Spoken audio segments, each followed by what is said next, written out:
Bombshell arrest overnight of the man who was right next to Osama bin Laden on the FBI's 10 most wanted list. Mob boss and suspected killer Whitey Bulger is due in a court in Los Angeles later this morning. And CBS News Justice correspondent Bob Orr is in Washington with the latest on this. Bob, good morning.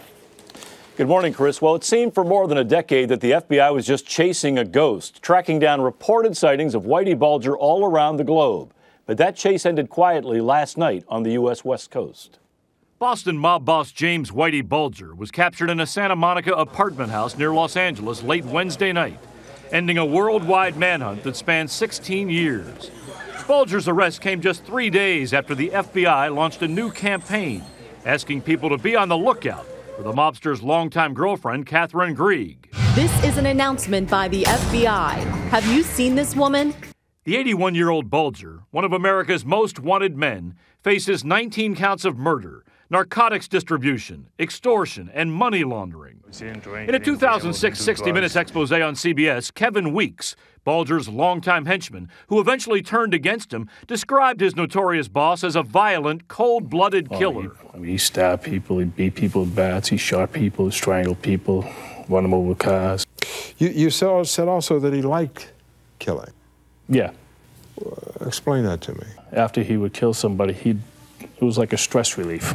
You know, he'd be nice and calm for a couple of weeks afterwards. But what makes Bulger's criminal career all the more remarkable is that in 1975, the alleged head of Boston's Winter Hill Gang, Bulger himself, began working for the government as an FBI informant.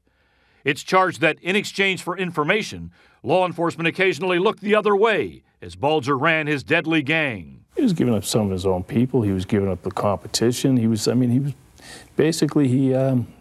made a deal with the FBI. They gave him carte blanche to do what he wanted. Bulger's life of crime was the inspiration for the 2006 Martin Scorsese film, The Departed. But Bulger hardly needed Hollywood to cement his reputation as an almost mythic criminal figure.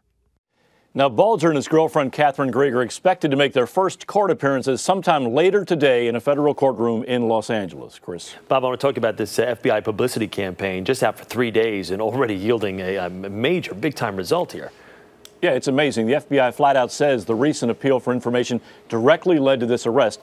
Somebody apparently saw the pictures. They tipped police that perhaps Bulger and his girlfriend were staying in that apartment building in Santa Monica. Now, neighbors have been saying that Catherine Grieg was somewhat talkative, outgoing and friendly. And it could be that kind of public interaction ultimately led to Bulger's capture. We hope to find out more later today from the FBI, Chris. All right, CBS's Bob Orr in Washington. Bob, thank you.